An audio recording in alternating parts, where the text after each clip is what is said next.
The Cellcast is recorded in front of a live streaming audience.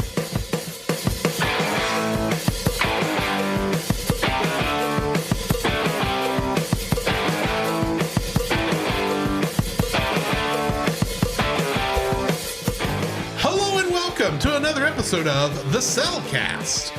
Joining me today is a man who, well, it's the second worst ball pit he's ever been in. Welcome, Jacob. Oh. I've been in some weird ball pits, but yeah, no. Dude, why would you say his full name? Come on! Either or. Why, thank you. Let me introduce our co-host. A man who, just sometimes walks around with his brain in a jar and thinks he needs to take over the world for some weird reason. Welcome, Drew. Have you met my assistant? And I don't mean you. So you got a Dr. Not Wheelo. What was the other guy's name? Coaching. Coaching. Yeah, you got a coaching? Scary. I hope not, actually. Or here's a better one. He's won in the Dragon Ball, and he wants to wish for a girlfriend. Welcome, Drew. That wasn't even in this one. I know. At least I didn't ask for the dragon to. At least I didn't ask for the dragon to melt the ice off my front door. Very true. We are referencing a future TAS, by the way. Just giving y'all fair warning. We are. Oh my gosh. Tonight we are reviewing our first Dragon Ball Z film of Dragonuary, but it's actually the second movie that we've actually reviewed of Dragon Ball Z, and it's the fifth movie in Dragon Ball. So if that doesn't confuse you any, we're looking at Dragon Ball Z, the world's strongest, as it was known in America. Yeah. So, yeah. Why don't we go ahead and jump into the spoiler-free section on this? Yes. Certified fresh and spoiler-free. So if you don't count the scenes from this that were used in the opening sequence of the original dub of Dragon Ball Z, you know, Rock the Dragon. Yeah. I have probably seen this 4 or 5 times, but it's been a while since I actually watched this through in this unabridged version. All right. The first time, it was actually the second Dragon Ball Z film I had ever watched, because I actually watched next week's movie first. Oh, okay. Tree of Might, because I caught it on Toonami. Okay, fair enough. And they weren't showing them in the wrong order. It's just, I think I had one recorded and I caught the other live, and then I went back. Oh, okay. I think that's what happened. Fair. Because I had Dead Zone in that also, but I had no idea at the time what Dead Zone was. Yeah. Because I think even then they had it edited down a lot more than the version we originally saw. 2 years ago now? 2 years ago. Yeah, so I actually do kind of enjoy this film. Okay. In fact, these first 3 Dragon Ball Z films, Dead Zone, World's Strongest, and Tree of Might, are the most martial arty. That's a good word. It's the one that's more martial arts than the rest of the films. Because, you know, the 3 Dragon Ball films that we already reviewed, they're very comedic based. Yeah. Starting with Lord Slug. Let's start it. There is a transformation Deus Ex Machina. True. That really ends like nearly every movie. And lots of transformation. The closest thing we got to a transformation in this is Kaioken. Yeah. So, or Kaioken, as the stub called it. Kaioken, whatever. So I do like. This is actually just a very exciting little film to watch. Yeah, it was. It brought me back to kind of when I was in 7th or 8th grade. Just a wee lad.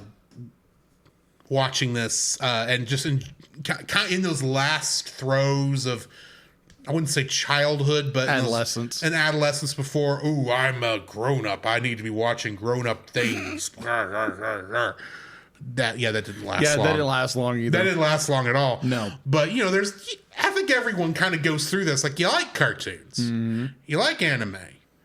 But there comes a certain point now where it's like, oh, this is all kids stuff. And then you get a little bit older and realize, no, it's not. You can enjoy this at any age. It's just, they make a lot of it aimed at kids. This technically is aimed at kids, but it's different. True. So yeah, I did enjoy this film. I think anyone of any age can probably watch this as long as they like good action flicks. And this is a fun one. There's some dirty jokes in this. It is Master Roshi. Master Roshi is involved. It's not, and they do reference the very first wish ever made in Dragon Ball, which was Oolong wanting panties, underwear. That pig. But dirty pig. Dirty pig. Yes. Proof that prior to us. Proof that they are ceremonially unclean. That's what I'm trying to say. So it sounds like a certain episode we're going to review later in this show of. Trust me, this lined up far better. Yeah, than you're we not intended. kidding. You are not kidding because we did not plan this and one of the Outlaw Star episodes. The first one we're reviewing tonight. Yeah. This timed out way too nicely. Yes. So, what are your thoughts on this? Because I enjoy this film. Oh my gosh. So this was the first time actually watching this movie in its entirety. My first exposure to The World's Strongest was actually abridged. Right. Yeah. So I could get the gist of what was going on because I probably watched that film probably like 3-4 times at the most. There are some differences. There are some differences. Let's say that. Yeah. But the ending is so much different. But I'd be like watching this, renting it on Amazon. I found myself really enjoying it. It's like, okay, this is going to where I was in, I think this would have been playing probably when I was in middle school. Because they're going to be like, I didn't watch early Dragon Ball Z. I think at that point I think it was the Cell Saga. The Cell Saga going into... Not Cell Saga, the... oh, come on, Frieza. The Frieza arc. The Namek Saga. The Namek Saga. And then went into the Cell Saga.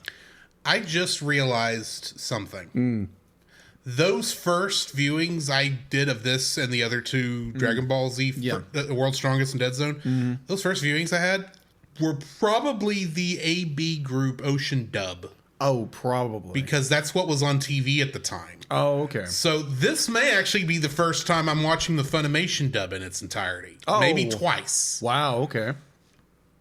Anyway. Yeah, so I keep thinking back when I was a very young child, my first real exposure to anime was Akira. Watching such a child-friendly starting point. No, you're not kidding. Be like, I am glued to the screen. But, that's not here or there. But it's like, you're watching this and it's like, wow, this is really well done. Be like, you have the what was the previous one? We've already done this, the other film before that. Before Akira? No, not Akira. Sticking with Dragon Ball Z. Oh, Dead Zone? Or Curse of the Blood Rubies? Curse of the Blood Rubies, whatever. It's like, it's where they kidnap Gohan. Oh, that's Dead Zone. Yeah, Dead Zone. Okay, yeah, it's Dead Zone. Yeah, so I think these early Dragon Ball Z movies are really impressive because you can kind of pinpoint where this kind of lines out a little bit, and even though it's not officially canon. Right. But you can kind of pinpoint where this is going, why this is here, and XYZ. So I was going to bring this up in the trivia, but I'll go ahead and bring it up now because you kind of are leading straight into it. Whereas the Dragon Ball films were just alternate retellings of kind of what happened at those parts in the story, the Dragon Ball Z films kind of started that way, but then kind of do their own thing. And are still more action-based than comedic-based. So the Dead Zone is basically adapting, in general, the Raditz arc. Oh, okay. That makes sense. Yeah, that makes sense. Garlic Jr. being Raditz, basically. Oh, okay. Technically, that movie is taking place instead of the Raditz arc. Oh, okay.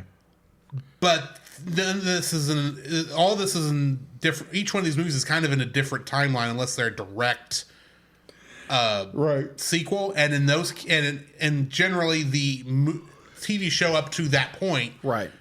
If you can work it out that way, is canon to it, right? So this one does have some references more to the Saiyans arc with Vegeta and Nappa, Fair, Gochin and Wheelo. Oh, okay. And then we'll get more into it later, but you'll see Tree of Might is very early Namek stuff.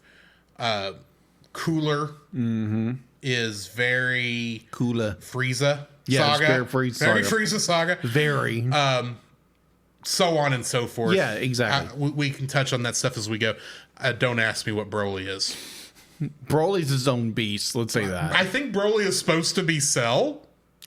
But he's not. No. He's green, but that's about it. He is green, but so is Bojack. Yeah. Oh my gosh. Trucker hat. No, that's Android 13. That's Android 13. Sorry, I keep that pops. We never got Bojack Unbound abridged. No, unfortunately. we didn't. That was the next one they were working on, but they will get to that. Yeah, later we'll get there. year. We'll get there. But kind of going to what artsy stuff in the comments. Oh my heavens, poor tiny Jacob. Well, let me put the context. So we were over at my grandparents' house in Louisiana when my grandfather was still alive. So I think we were over some big family dinner or whatever. It's the middle of the day. Mm-hmm. The kids are shoved into the entertainment room, which was between the kitchen. Like you had the dining room, the entertainment room, and the living room. So those kids were stuffed in there. And we're flipping through Grandma and Grandpa's satellite, because they had a big, enormous satellite back in the 90s. Mm-hmm. And we're just flipping through, and this turns on. I'm like, oh, this is interesting. Ooh, look, cartoons. Yeah, oh, cool. What's happening? What the fudge is happening? Oh, fudge. And I didn't say fudge. Oh, my gosh. Oh, back in the day. But I remember, I think it was like one of my cousins or one of my uncles walked by, and it's like, what the Sam Hill are you watching? This is stupid Jap crap. That's what they would say. Yes. Is that appropriate? No. But it was the 90s. But I think my dad walked by and said something like that. There again, be like, it's the 90s. So you got to forgive people for being of that era. Somewhat. Either or. But that was my first experience with anime. It was watching Akira. I didn't understand a thing what was going on. And there's part of the movie Jacob, I still don't understand. I think, Jacob, we watched that movie with Francisco and Paul of the Retro Rewind podcast 3 or 4 years ago, and I'm still not sure at the age of 40 what was going on in that film. Exactly. Other than psychosis and espers and Kaneda, Tetsuo, over and over again. Yes. And the Akira slide. Oh, yes, the Akira slide. Anyway, why don't we go ahead and jump into the spoiler? Akira to the left. Why don't we? Yes. Why don't we just do the spoiler-filled section now? Yes. The following is a spoiler-filled review for the film Dragon Ball Z, The World's Strongest. Listener discretion is advised. Dragon Ball Rosetto kono yo de Ichiban Tutsuyoi Yatsu.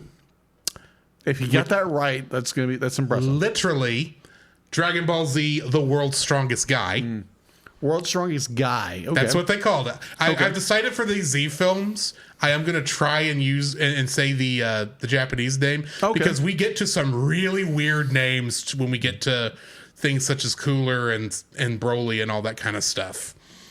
But I'm cooler than Frieza. It was directed by Daisuke Nishio, Right. who previously directed Dragon Ball, Sleeping Princess, and Devil's Castle. And was written by Takao Koyama. And, of course, based on Dragon Ball by the manga by Akira Toriyama. Getting into the cast, this is the first time we're bringing up Sean Schemmel playing Goku. Yeah, that's true. This is the first, one of his first roles. It is his first role. Oh, it is? Yeah. This is the first thing. Not this movie specifically, but Goku is his first role. I don't know if he recorded I don't think he recorded this first. I think he recorded those first couple episodes in the end of the Ginyu arc first. But those were his first ones as far as I know. Okay. But here's the interesting thing I found. Do you know there's a TV show based on the Lego sets called Monkey Kid? Okay. Which is very loosely based on Journey to the West. Yes. Which Dragon Ball is also technically originally, its first arc is based on. Yes. And in that, he plays the Monkey King. Oh, that's ironic. He's Goku, basically. Yeah. He's Lego Goku. Lego Goku. Wow. It's Lego Sun Wukong. But they call him the Monkey King because that's the other English name for him. I am not surprised. They're like, let's Sean Schemmel to do it. I'm not surprised at all. Oh, we've got Goku here to play the Monkey King? That's ironic. Yeah, we will play it up to the hilt. If he doesn't Kamehameha in there somewhere, even if you don't say those words, just saying that is a missed opportunity. Yeah. Lego. Kame something. Oh, never mind. Wrong show. Yeah. Power Pole Extend. Anyway. Stephanie Nadolny. It plays Gohan. And she was Mini Goku in Dragon Ball Daima. That's literally how the character is credited as Mini Goku. Mini Goku. Chris Sabat was Piccolo, Shenron, Turtle, and the Biomen. Biomen. And he was All Might in My Hero Academia. Yes. Sonny Strait plays Krillin, and he is Usopp in One Piece.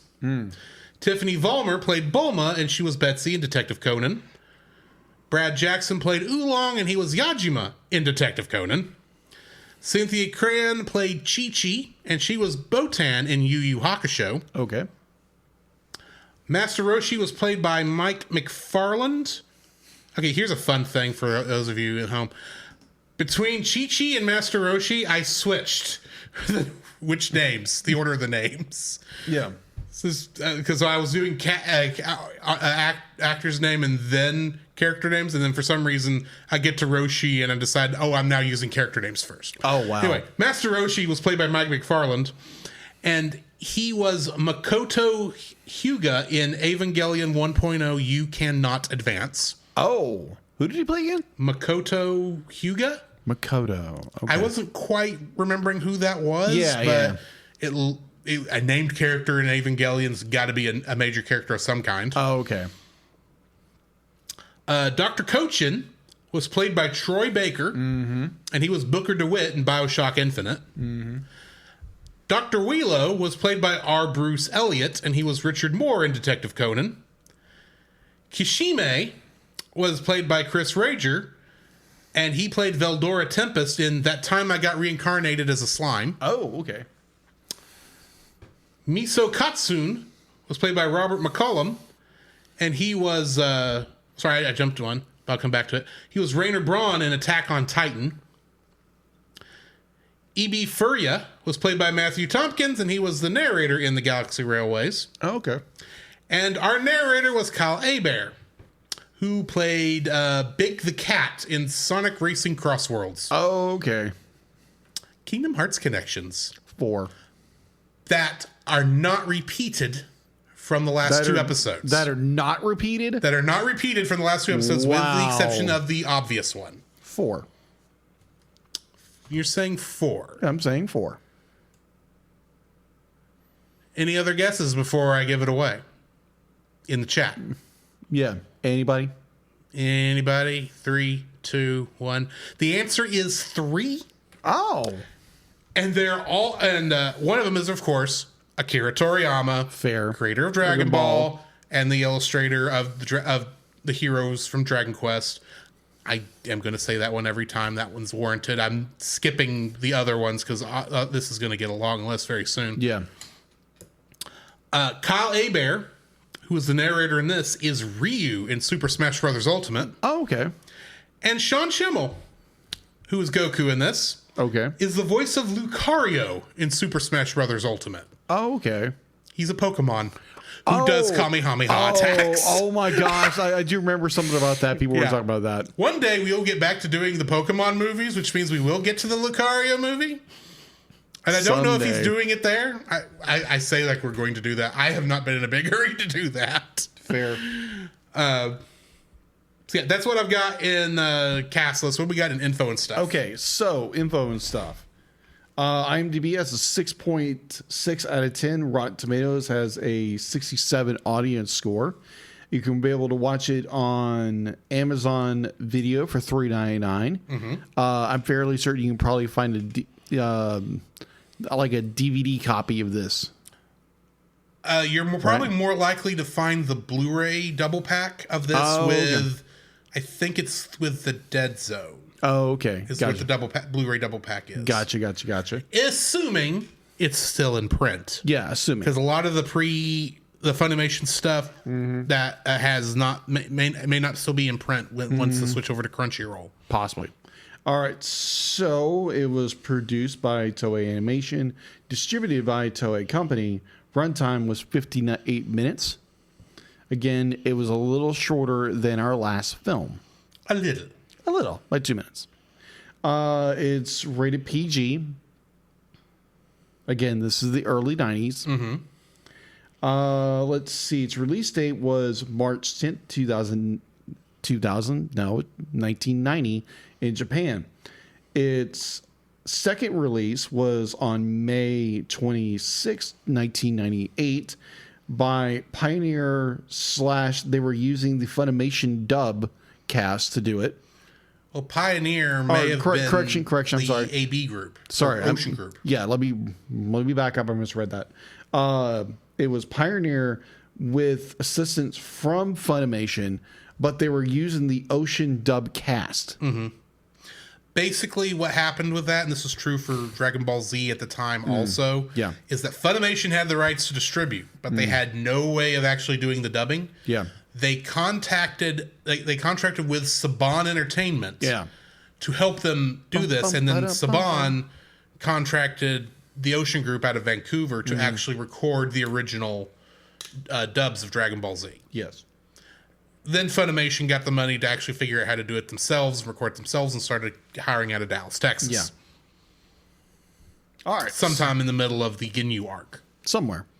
All right. So, some point in 2001, an unknown entity along with AB Group released a version in the Philippines. I believe it's Philippines, right? Philippines. Could be, yeah. Yeah. And then in 2006, Funimation got their act together and started doing their own. Let's see. Japanese box office.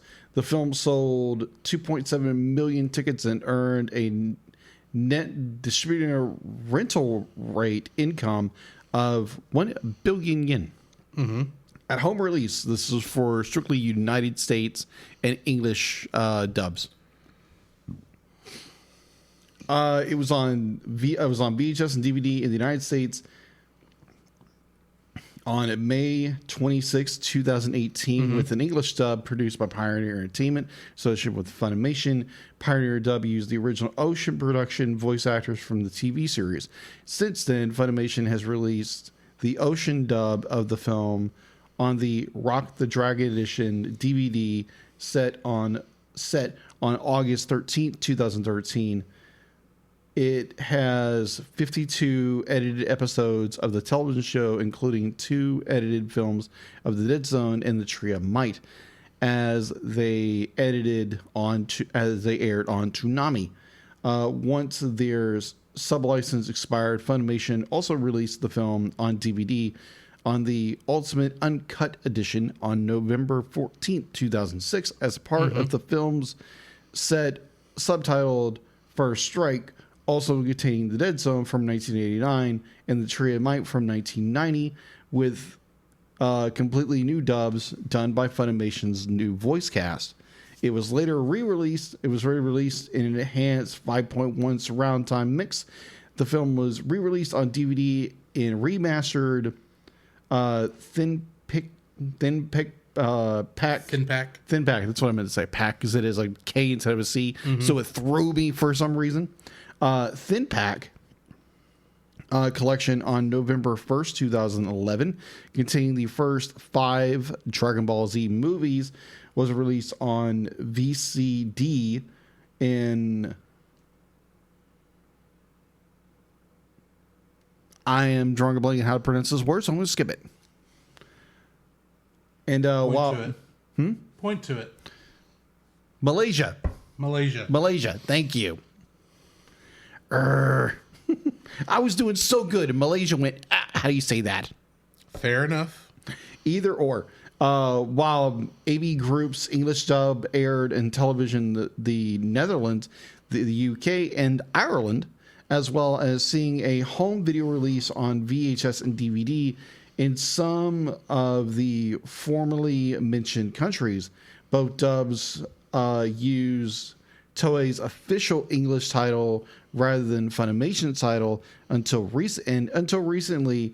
The voice cast of the AB Group dub was unknown, but when it was determined that they use voice actors who were involved in the French television, like Code Lyoko or whatever. Code Lyoko. Code Lyoko. What he said. Code Lyoko. While I barely remember that. While show. the Malaysian dub cast remains unknown. And that's all I have for info and stuff. Getting into the summary. Gohan and Oolong search for the magical Dragon Balls, and their radar shows that the orbs are being gathered by another unknown party. They investigate near a large wall of ice where Piccolo is training. Meanwhile, the mad scientist Dr. Kochin, having successfully gathered all the Dragon Balls, summons the eternal dragon Shenron and wishes for Dr. Wheelo and his lab to be released from the ice. Yes. The ice breaks away as a building emerges, and Gohan and Oolong are attacked by Dr. Kochin's biomen. Piccolo saves them, but is overcome by 3 mysterious warriors, while Gohan and Oolong escape. Dr. Kochin and his biomen soon present themselves to Master Roshi, who refuses to accompany them to Wheelo's lab and defeats the biomen. Dr. Kochin kidnaps Bulma to force Master Roshi to pursue them.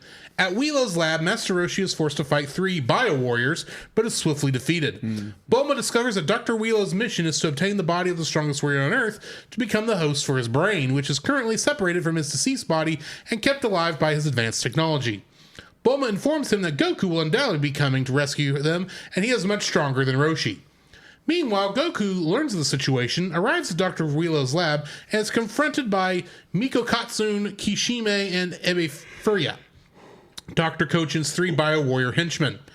Goku defeats Miko Katsune, but is frozen by an ice-like attack launched by Ebe Furia.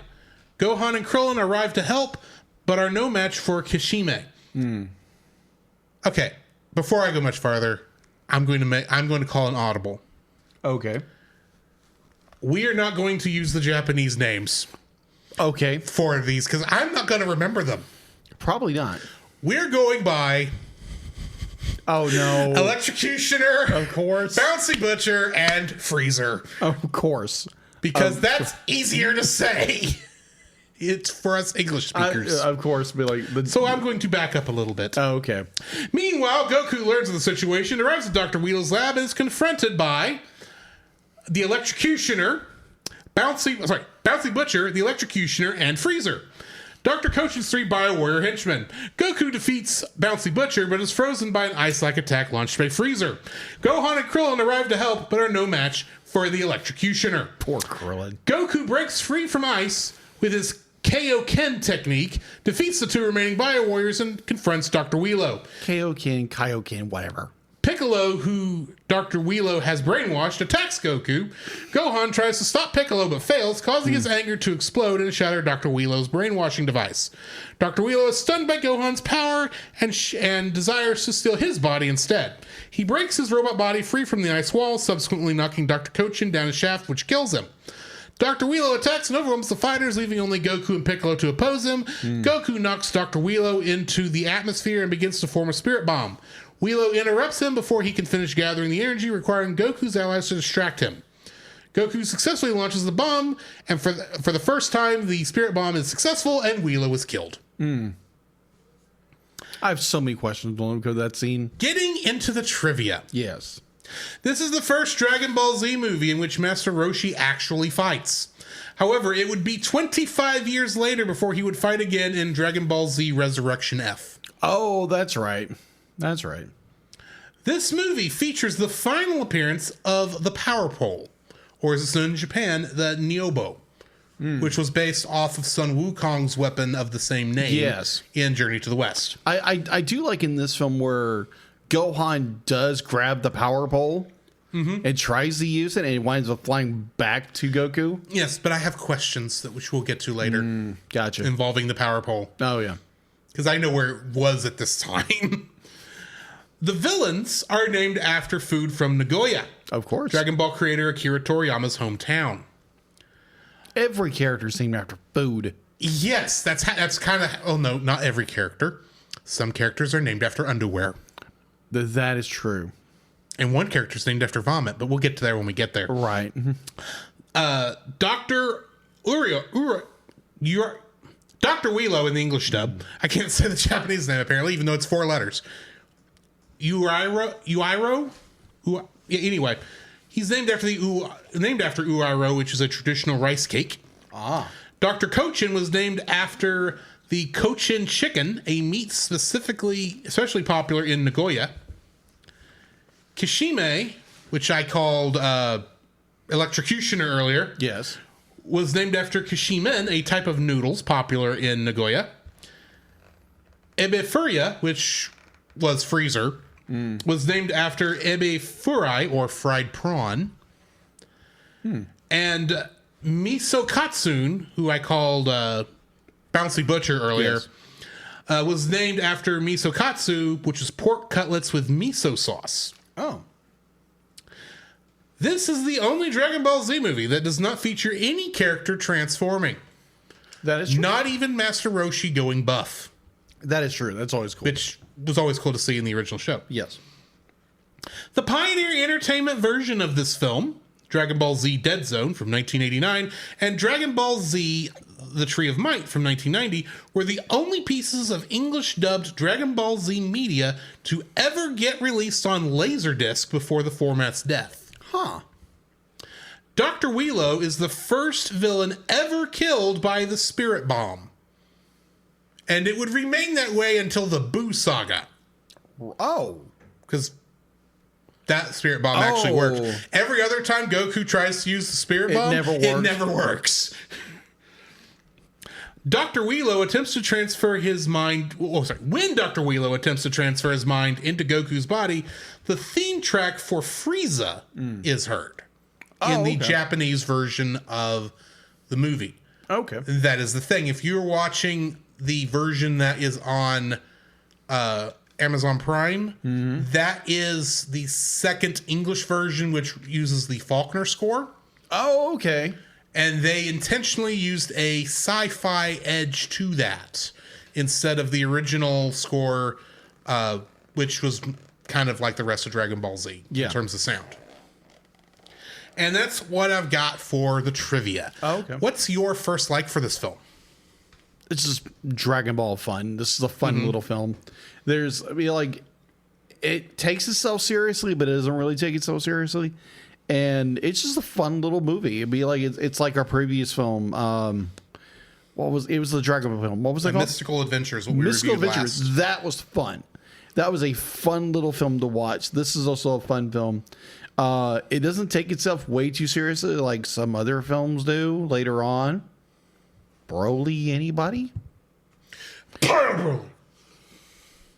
Sorry, I didn't catch that. You heard me. Yeah, whatever. I just said a farther along Broly movie, which is also dumb. Oh yeah. That movie wastes. I saw that film before, and I was like, "What the fudge am I watching?" Either or, we'll get to those movies eventually. And torture you, lovely people, who are those? Hey, I'm looking forward to Broly. The first one. I agree. The Legendary Super Saiyan. That's going to be a fun episode, even though it's not a great film. No, it's not. Everyone loves it, but it's not a great film. No, it's not. And all I think is Princess Trunks. We'll get there earlier. But I did enjoy it. It was a fun little movie. It was great. It was it was great to see like for the most part, all like the sadly they say the main Z fighters. The Z Warriors. And it was a fun little romp. I enjoyed it. It was fun. Like they bring in they'd be like, hold on, let me get my thoughts together. Roshi's in it because Roshi's always fun. And then be like, of course you got to bring Bulma into it because it's Bulma. Well, especially at this time, she was still the resident damsel in distress. That is true. Who was also the science advisor. That is true. And still didn't have a boyfriend yet. Or had a boyfriend at this time, but she and Yamcha were on the outs. Yeah, apparently. And it was Yamcha's fault. Of course it's... Because he's an idiot. Poor Yamcha. Not Rancha. Yamcha. Okay, Yamcha. He goes from this really competitive fighter in Dragon Ball to this laughing stock in Dragon Ball Z. His role in Dragon Ball Z, and it was kind of starting to do this near the tail end of Dragon Ball, was to become the red shirt of the show. Yeah. Basically, he got injured to show how bad things were. And even died. Once. Died so hard it became a meme. It did. In Japan. Really? Yes. Oh, wow. You can buy little statues of dead Yamcha with the little Cyberman hand right next to him. Here's the fun fact. I recently read a manga, one shot, called, that was an isekai. Okay. Called Dragon Ball Z, That Time I Died and Came Back to Life as Yamcha. Oh, no. And it goes back and starts like when he wakes up, he's in Yamcha's body during the Journey to the West arc, the Monkey King arc. Oh, okay. And the second one is actually him surviving this fight because he knew the Cyberman fight because he knew what was going to happen. And he was already stronger than Goku because he knew what was going to happen. Oh my gosh. And you know who the final villain of that thing was? Who? Chaozu, who was also someone isekai'd into his body. Chaozu? Chaozu! Emperor Chaozu? Oh my gosh. We're going to McDonald's. Oh my gosh. I'm going to blow myself up. Wait, we don't have the Dragon Balls. What? You self-destruct. I hate it when they do that. Moving on. Moving right along. Think of doom. Oh my gosh. But yeah, just like it's a fun little movie. It's great. It's again, it doesn't take too seriously like, Broly movies. And like most of them do. But it's a fun little movie. I enjoyed it. What's your first like? This was the first time I saw Master Roshi kick tail. Oh yeah. I was watching Dragon Ball Z, the original Ocean Group dub, at the time, and Roshi had a role in the show at that point. Right. He was basically the home base. He was the mentor of the group. I had no idea he could even fight. I just assumed he was an old man that gave orders to everybody and everybody listened to. That was obviously their former master, but now, of course, he's too old to fight. There's no way he would fight anybody at his age. And bear in mind, even the Ocean Group dub scrubbed the dirty old man out of Roshi. I'm not surprised. There was it's been a while since I've watched that dub, but I don't remember there being much there of his dirty old manness. And there's not a lot of that here either, but honestly, logically, it makes sense. If you have if you're from 50 years ago in this world, and you haven't been keeping up with the news because you're too busy trying to find these Dragon Balls so you can melt the ice off your front door, and haven't been paying attention to the news. By the way, Kochin is an idiot.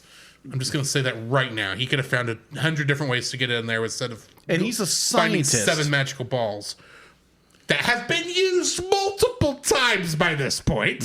So we know he didn't find any until after the Saiyans attacked. Yeah. And it's been a year since that, according to this story.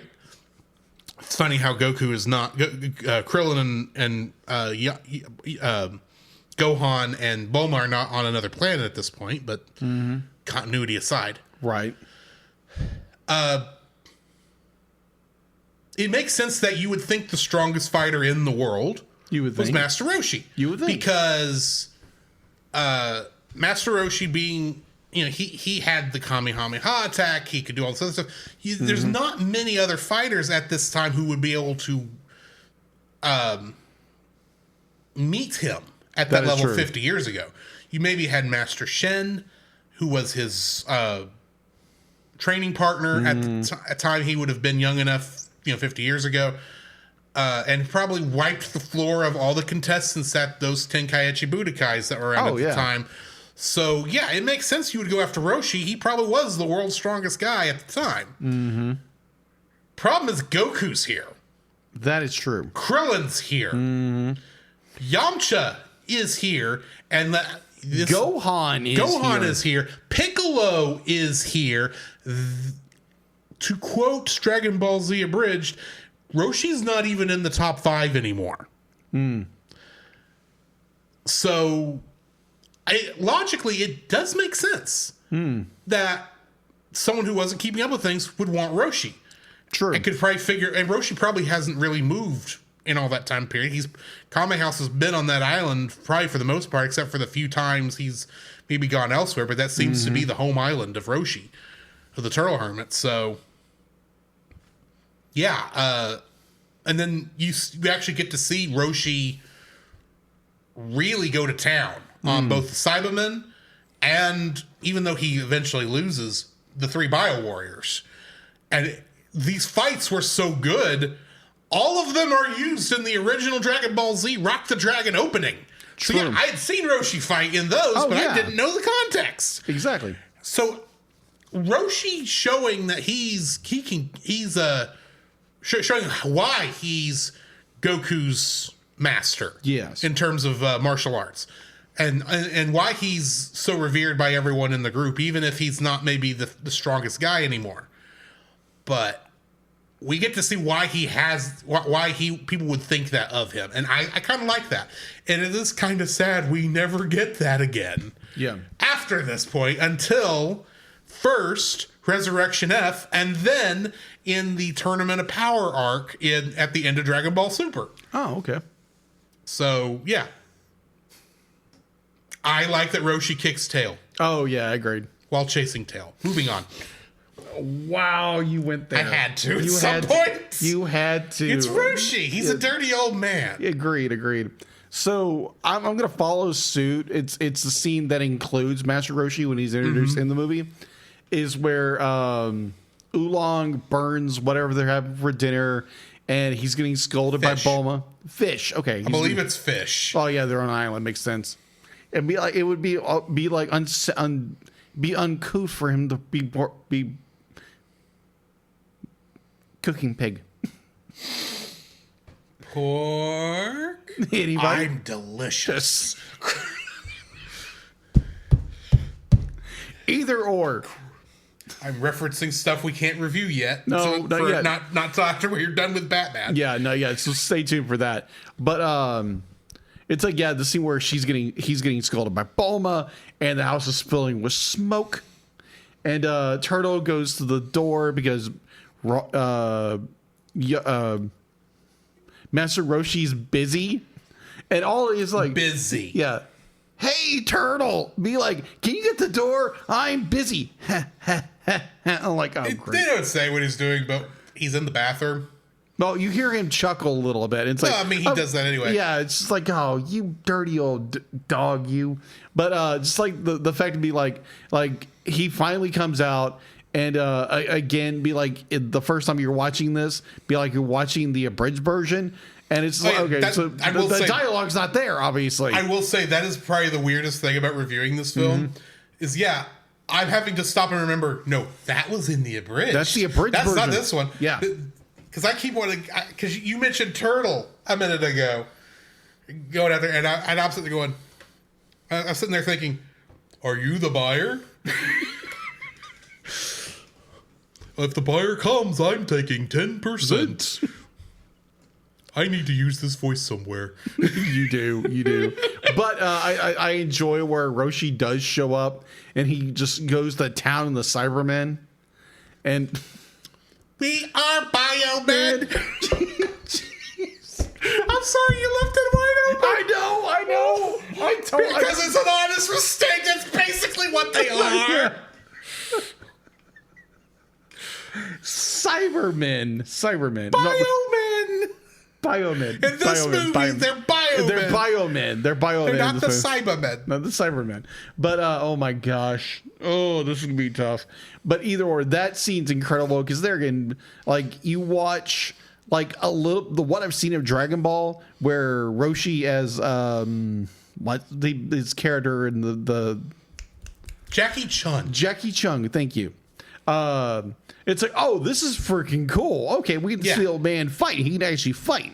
Oh, yeah. And it's like, I enjoy that scene, but like they're on the island. It's just a basic day until the Biomen show up. I got it right this time. Yes. The Biomen show up, and it's like, oh, okay, this old man can fight. That's kind of cool. And then he gets his old... Well, he doesn't get his butt kicked completely until the very end. Yeah, the Bio Warriors were a lot stronger than expected. Right. By Roshi. Yeah. And really by Kochin and Wheelo, too. True. But they just thought Roshi was stronger than that. It's like, he's like over 200 years old by this point. So he's an old fart at that point. Yeah. Either or, be like, I really enjoy that. I was trying to figure out what in the world else do I like, but it's like, oh yeah, that whole thing on the island where it's like the food gets burnt. Yeah. House fills with smoke. Roshi's Roshi. Turtle shows up. They're gonna be like, if you've never seen anything Dragon Ball, like, who's Turtle? And be like, he's 999 years old.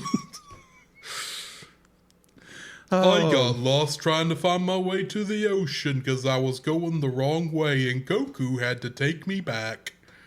And then I brought him Master Roshi and the Dragon Ball. Yeah, so that's my second like. What's your second? My second like for this film is actually that it's a pretty decent pulpy sci-fi story. Dragon Ball in general kind of waffles between martial arts, mystic, and science fiction. Fair. And it goes back and forth on this all the time. This is the type of mystic we won't really, our type of sci-fi we wouldn't get to see in Dragon Ball until we got to the Android Saga. Fair. And the Cell Saga, where we have mad scientists doing mad scientist things and wanting to transfer a brain from one body to another body. And I want to point that out specifically because while Dragon Ball Z Abridged, when they do this movie, go into the idea that they're physically putting the brain in another body. Yeah. They're just trying to transfer consciousness from one brain to another. Right. That's all they're trying to do. That's all they're trying to do. So you don't really have to worry about the way the abridged version of this movie ended. But I even with the the whole vibe of this, and this is something I'm going to throw to the English version, is they actually are using what sounds like at least a digital, like a theremin sound font. Yeah. Basically, where I have a feeling he's actually playing it on a regular keyboard, but it has that kind of a pulpy sci-fi sound to it with a theremin. It's you got while you do have these good, nice fight scenes, it's still more about, I've taken control. I have these 3 bio warriors, and I've taken control with Piccolo, and using my cybernetics to control him. And I've got these giant ball things with spikes on them I'm going to throw at you. And we've got this big lab and yada, da, da, da. And it's like, okay, this is pulpy and stupid as all get out. Yeah. It's so much fun. It's the kind of stuff. This is very Saturday morning cartoon. Yes. This is probably more Saturday morning cartoon than the rest of Dragon Ball Z combined. Fair. If we're being honest, because this is very much, I could easily see this in like an 80s sci-fi show that I would see in Saturday mornings. It's goofy. It's fun. It's got just enough science you don't question the lack of science, lack of any scientific accuracy. Fair. But it's using just enough technobabble to, it's like, okay, I can accept this. Okay. And I can accept the logic here. It was good classic sci-fi pulpy fun. And yeah, that's my second like, is pulpy sci-fi. Okay. My third like would actually be more the fighting, because they're going to Dragon Ball Z is known for its fighting. And well, the movies are known for its fighting. Yeah, that's true. The episodes are known for next time on Dragon Ball Z. Next time on Dragon Ball Z. In 5 minutes, this entire world will blow up. 8 episodes later. More like 10 episodes. Muppet Button! Do you know how minutes work? I don't think you do. Goku's calling you out on that. You know you got trouble. Yeah. Like, more on that later. Yeah, more on that later. Oh my gosh. But yeah, I need to get off Instagram. There's this new feature on your third like. What is my third like? It's going to fighting. I wanted to talk about this really quick. Apparently, there is a new feature on Disney Plus. If you watch certain films now, there is a Muppet feature where you can turn the movie on where the Muppets will interact with the film. Interesting. I'll have to look into that. Yeah, because we know this guy loves Muppets. But yeah, so the movie version of Dragon Ball Z, there's a lot of fighting, and it makes sense for freaking once in a movie. With all of the yes, Muppet Riffrax. Continue. Sorry, I got stuck by what Steph said. Thank you, Steph. No, but it's just like the fighting kind of makes sense in this movie, where in a lot of the other films, it's okay, fight. You know, we're looking at you, Broly. We're going to bash Broly till we can fully bash Broly, and then we'll keep bashing Broly. But it's like just like the fights make sense. Like in the early Dragon Ball Z movies, they actually made sense movie wise. It's not, oh my gosh, we got to fight for the sake of a fight. And we get to see how strong this character is. It's okay, they're fighting for a reason. They're fighting for a cause. It's like, oh yeah, because this guy's trying to take over the world. Oh, he kidnapped my friends. He's trying to take my master's brain away from him for some reason. And I want to take your brain because you're stronger. But I like the fact that the fighting has a reason. And it's not, here's this very thin plot line. There is a plot line. It's silly, but it's a plot line. But yeah, I enjoyed it. I enjoyed this movie tremendously. What is your third like? My third like for this film is, like you said, the fights. As much as I love energy attacks and kamehamehas and spirit bombs, and all that kind of good fun stuff. Destructo discs and special beam cannons and Gallic guns, and I'm trying to think of all the other techniques I can think of. Final Flash. Energy attacks being thrown at random. Those are all cool and everything. Agreed.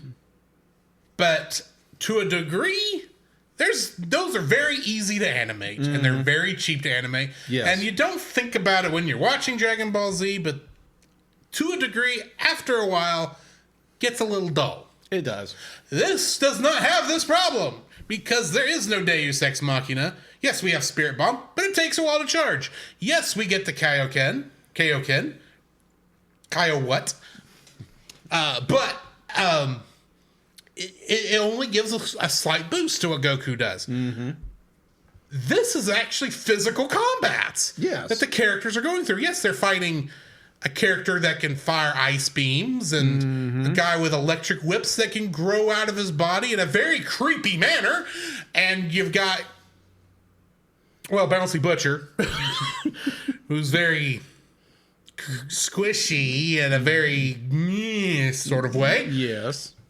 But you do get these nice big fights. And even the fights with against Dr. Wheelo at the very end are done very well. I still feel sorry for Krillin because he does try and get smacked down very easy. Gohan does a good job in this too. There are these energy attacks that are in here, but they are very much more like finishing moves and super attacks, not meant to be the main fights. And we do get a lot of this great combat. We get Goku using the power pole again in this, and using that very well. It's just you get so and not to mention Dr. Kochin's gun hand.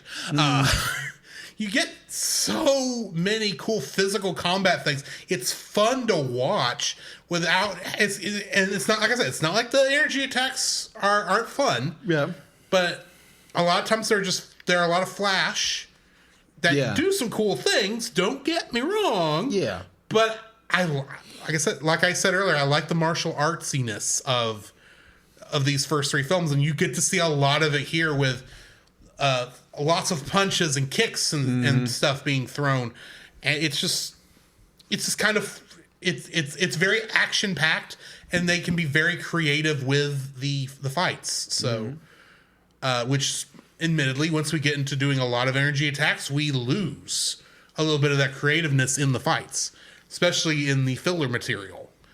That's my third like is the fights. Okay. And now we need to get into dislikes. Yes. What's your first dislike? My first dislike will be... so at the end of the film, our characters, or at least our supporting characters, have to somehow distract our main villain while Goku charges his spirit bomb.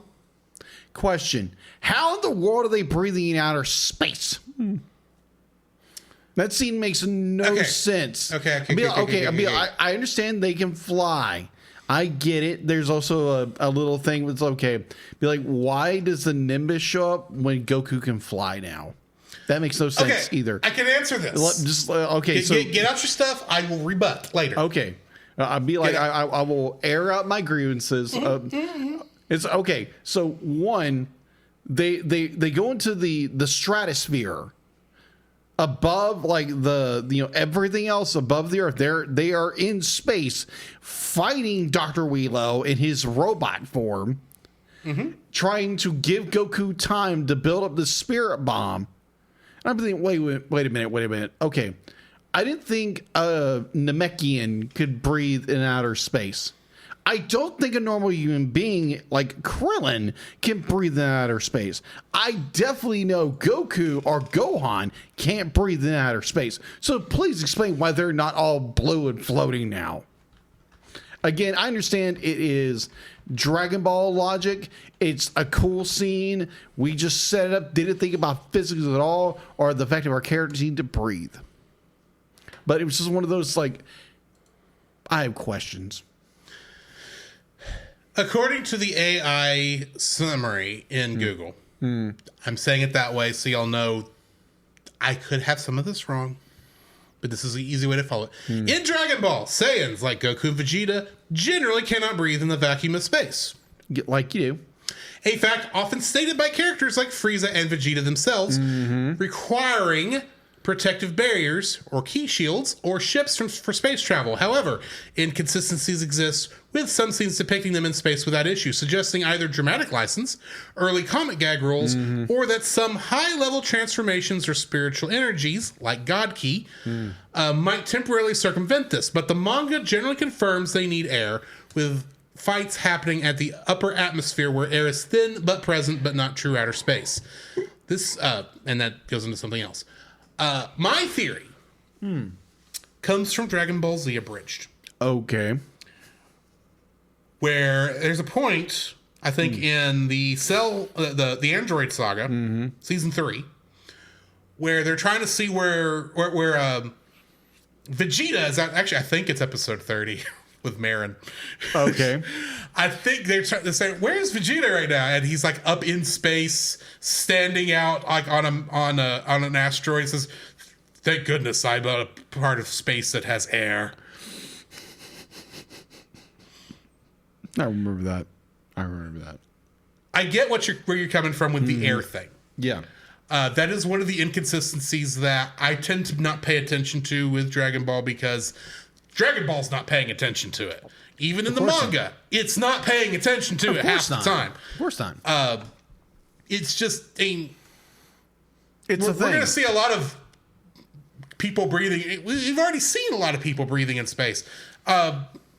Goku and Beerus at the end of Battle of Gods have a whole scene in space where not only should Goku be dying of asphyxiation, they shouldn't be able to talk to each other. That is true. But they do. They're up near the sun. And let's not get into Frieza. True. Who shouldn't be alive at all come the Android Saga, but... That's true. Well, I get it. That's spoilers and all, but... I get it. I get it. At the same time, that's the one I will give you. Thought. I will say, that is the breathing in space is one I give you. It's one that doesn't bother me, like I said, because they break that rule all the time. And I can legitimately go with comedy gag rules. Fair. Because the first time we actually see characters breathing in space in Dragon Ball is during the first arc, where Goku, in order to punish Master Carrot and his henchmen, because they could turn people into rabbits. Yes. Or sorry, they could turn people into carrots. That's what it was. Into carrots. And they were mad at Bulma for dressing up like a rabbit when she wasn't. We're not getting into why. Yeah, that's true. Let's just say Oolong is ceremonially unclean and move on. Because he's a pig. Because that's why. It's the only woman's clothes he had after her clothes got destroyed. Oh my gosh, but either or. Yeah. But, Oolong like I was saying, Goku took them up there to stay on the moon and make rice cakes for all the kids, because in Japanese mythology, and I think it's generally Asian mythology, there's generally a rabbit who lives on the moon making rice cakes. If you saw the movie we reviewed, what is that movie that was on Netflix? Where the kid goes to the moon and meets the villainess up there, and there's a rabbit. There's that. If you know Sailor Moon, Over the Moon. Yeah, Over the Moon. Sailor Moon, the main character of that, Usagi, or as we knew it in English, Serena. Yeah. Her Japanese name, Usagi Tsukino, literally means rabbit on the moon. That makes sense. Which is a reference to that. Yeah. So I will go Usagi Yojimbo. Right. Yeah. So I'm going with, because the world of Dragon Ball was set up as a comedy first and foremost. Fair. There's air in Earth's solar system. And it's just barely enough for people to breathe. Apparently. I'm going with that. Okay. Now, to answer your second question about why he's using Nimbus to fly instead of flying himself, since he knows how to fly, there's actually a much better reason for this. Okay. Throwbacks? Even easier. Okay. prior to the second martial arts tournament where they met Tien. Okay. We had not actually seen flight, or key flight, as we know. The flight we're used to seeing in Dragon Ball. Right. We hadn't seen it before that point. Right. There's the Crane school that Tien and Chaozu are part of were actually actually specialized in flying, and that's where Goku learns it from. Oh, okay. It's still takes a lot of ki to actually do that. Okay. And while Goku, even at this point, probably should be able to fly like he will do later on in Namek. Right. And like they all will do after that point, well, they'll take advantage of that, where I think after that, Goten is the only one we ever see using Nimbus. Because it takes a while before Goten can fly. Right. The fact of the matter is, that's going to use a lot of ki, a lot of Goku's power just to fly that far. Because that's a pretty far distance, I'm assuming, from Roshi's, which is in a tropical island. Yeah. Or Goku's house, which is technically not far from that. Right. To the top of ice-cold mountains. Right. So I'm going with Goku was saving energy for the fight. That's why he used Nimbus. Okay. All right. So what is your first? First dislike. My first dislike for this film is because they use the Falconer score for most of this film, for all this film. There are two moments that just stand out to me as kind of awkward. Okay. The first one does because I know what's actually supposed to be there. Yeah. And it's the actual original Dragon Ball Z theme, Chala Head Chala, that is not used in the movie because presumably they didn't have the rights. Probably not. Because Funimation would not have needed the rights because they would have used whatever song they used in Pioneer that they probably also lost the rights to by this point. Probably. So they use what's called the Dragon Ball Z movie theme, which they use for a couple of these movies, and actually used as the main theme after they couldn't use Rock the Dragon anymore on Dragon Ball Z. During the I think during the Android sagas when you hear that most of the time. But that is understandable to a degree. The one that throws me is the insert song. That's not there. But all the animation is there. Okay. You don't know where I'm talking about, do you? No, I have no idea what you're talking about. Do you remember the part of the movie where Gohan is daydreaming and sees Piccolo on a mountain? Oh, yeah. And it's kind of music video-ish. Yeah. And there's no dialogue, but the background music is kind of matching, but really isn't. Yeah. That's because there was actually an insert song there. A song that would insert there. So this was like a music video segment that was written specifically for the film. And it's called I Love Mr. Piccolo in Japanese. Okay. And we don't get it here. Now, granted, I think the second is stupid. I don't like it. Okay. I went back and watched the Japanese version so I could hear that version. Yeah. And it's like, you don't really need this. But then you didn't need the song in the first one either. Yeah. In Dread Zone either. And they never do those insert songs because they were trying to make Gohan be more innocent at this time. Right. And they thought this would be good for the kids. I don't necessarily want the song, but the thing is, the fact that the animation is still in the film, there's obviously supposed to be a different song going with this, and the fact that it's this awkward 2 or 3 minutes of this film with weird background music while this other animation is going on screen that there are no sound effects for. It's outside of the background music that's playing, it's very quiet. Yeah. It's awkward. And it doesn't work. Right. And I know that's an English dub issue. Mm-hmm. But that's what I'm reviewing. So I kind of wish that moment was done something else with. Fair. So, yeah, my first dislike is the missing I Love Mr. Piccolo song. Oh, okay. What's your second dislike? My second dislike would be, okay, so I like Dr. Wheeler. Okay, so I need a body in order that I can, do all these inventive things and that kind of stuff. I can be the person I was before, or I can be the man I was before. And then just slowly over the course of the movie, which is less than an hour, goes from, we're going to do all these great things to I'm going to rule the world kind of plot. And it's like, Of course. And I was like, okay, typical villain plot. I was expecting something else. Again, be like if it wasn't for the abridged version of this, it'd be like you would have a different perspective. I'll get into that in my third dislike later. But I was expecting something a little more creative rather than be like, take over the world and destroy all of humanity. Yay. Oh my gosh. Like we heard that a billion times. But I was just more like, I was kind of disappointed. It went to the prototypical villain synopsis. I'm going to take over the world and destroy everything.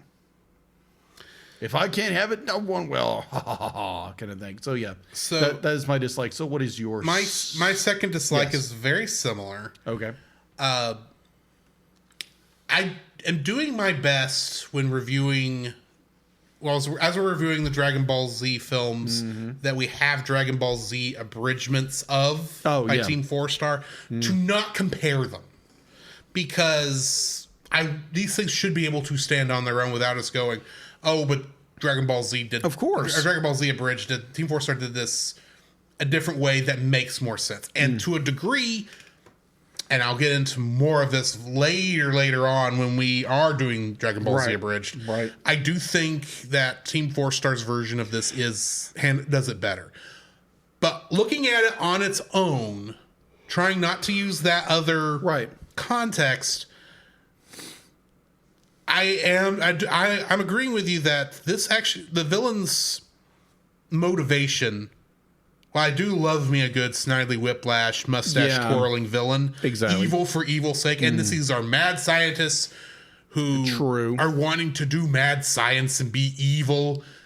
Agreed. Because that's really what these two are doing. Yeah. By the time you get to where Dr. Wheelo is coming out to attack them, it does slowly turn into... It does.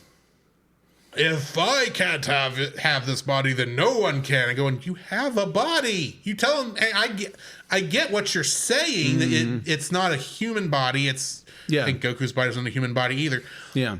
But I get what you're saying. Where you can't feel. You don't. You're a giant robot. It's not human, and it's still not going to be you. Right. If you're in a human body. Because here's the thing. These are mad scientists.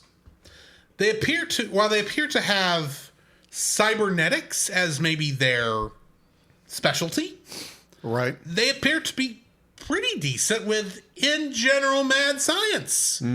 We get them building robots of each other that they've transferred their consciousnesses into. They have some biological experimentations with the bio warriors and the biomen.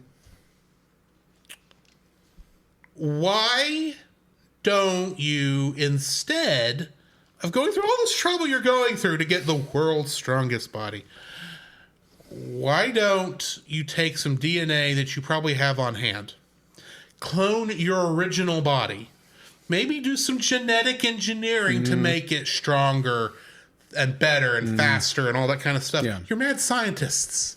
You ought to be able to do this stuff. Whether or not it's ethical is out. It does not matter for you. You ought to be able to go full Dr. Giro when you get right down to it on this problem, instead of I'm going to steal the world's strongest fighter and take his consciousness out and put mine in. I know this isn't going to work because we have evidence of how poorly this works in the manga and the anime. When Ginyu steals Goku's body. Yes. And he doesn't know how to work it, and he can't get as strong as Goku. So guess what? You're no longer the world's strongest man if you don't know how to do the power-ups. That is true. It doesn't work that way. True.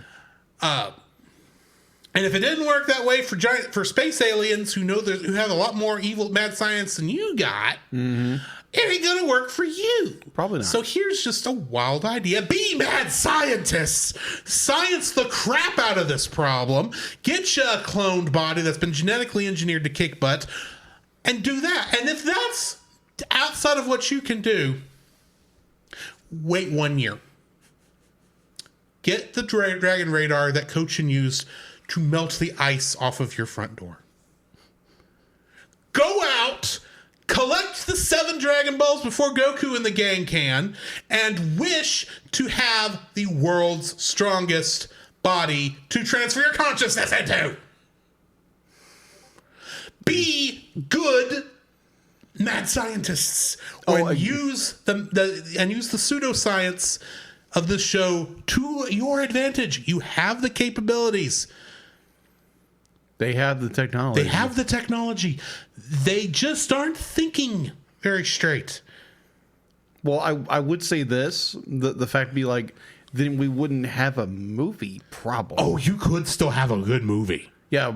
You could have a Dr. Wheelo versus Goku fight where Dr. Wheelo is pretty much Super Android 13 or Bojack or Broly if you wanted. Right.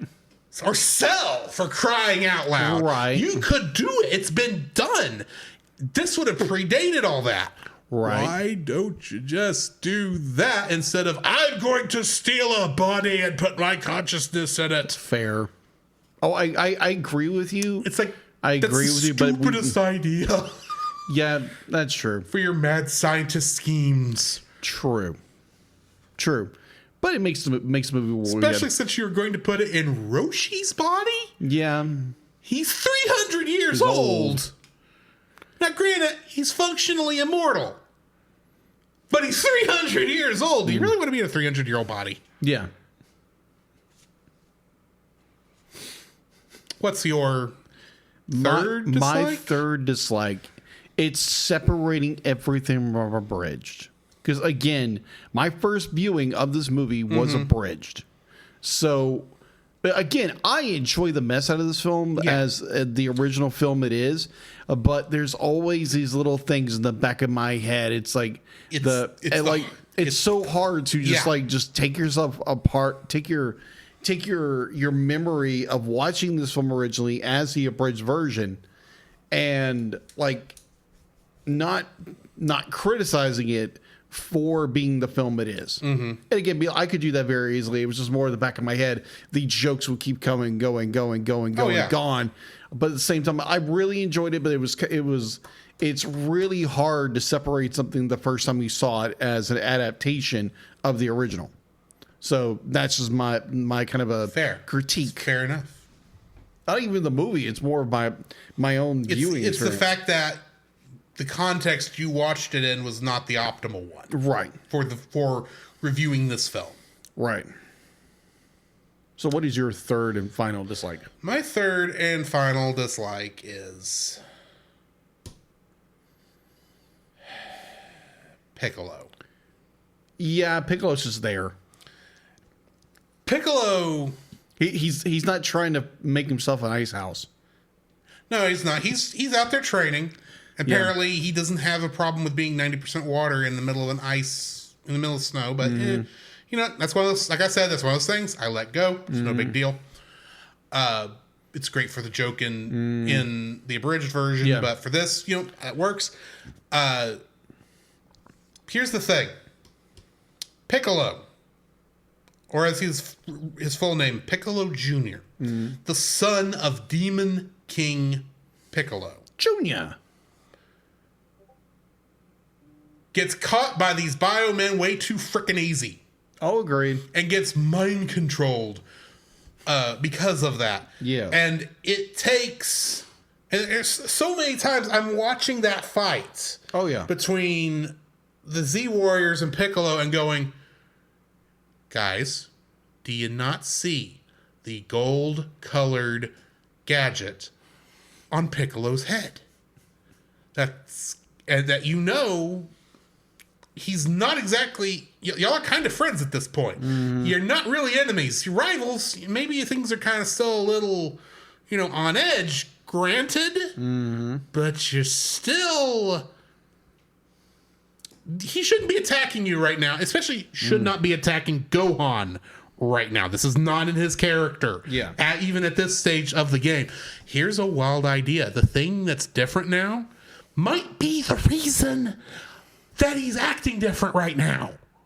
Here's a wild idea. Just destroy the crown. Or whatever you want to call that gadgets. Yes. Honestly. I'm going with crown because I'm remembering the slave crown from Final Fantasy VI that causes Terra to be working for the evil empire at the beginning of the game. Fair. It's kind of the same difference. Destroy the crown, and then here's a wild idea. Piccolo might be able on your side and want to kick butt for the people who caused him to attack a person he's going to view as his son if he doesn't already. If you go on as his son. I know that Goku is not the brightest bulb in the box. True. But even Goku's got to go, oh, hey, I wonder if that gold thing on his head, if we take it off, if Piccolo will go back to normal. Because here's the thing. Goku here is not as dumb as Goku in Dragon Ball Z Abridged. Very true. He is a bit smarter and definitely is good at strategy. Goku should have put 2 and 2 together, gotten 4, and taken the stupid crown off of Piccolo's head. Right. If he doesn't, give me a good reason why he has a hard time aiming for Piccolo's head. It's his head. He can regenerate. Just saying. And if Goku doesn't do it, Gohan is a genius. He's a scholar. Gohan ought to be able to put 2 and 2. 6. Gohan ought to be able to put 100 and 100 together and get 1,000. True. Gohan should have known to take that off because, hey, Mr. Piccolo, that's not that thing doesn't really do for you. And I bet you that's why you're acting all evil. Probably. How about I give you a hand? Masenko ha, poosh. Oh look, Piccolo's back to normal.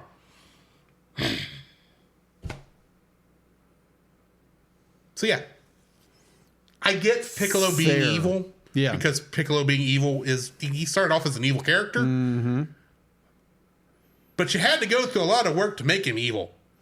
Perhaps you should have. Gohan should have been able to figure that out. I'm sorry. So yeah, that's my third and final dislike for this film. Fair. What are you rating it? I'm gonna give it an 8. It's a great film. It's fun. You can nitpick the scene to death, but it's still a great film. So it's an 8.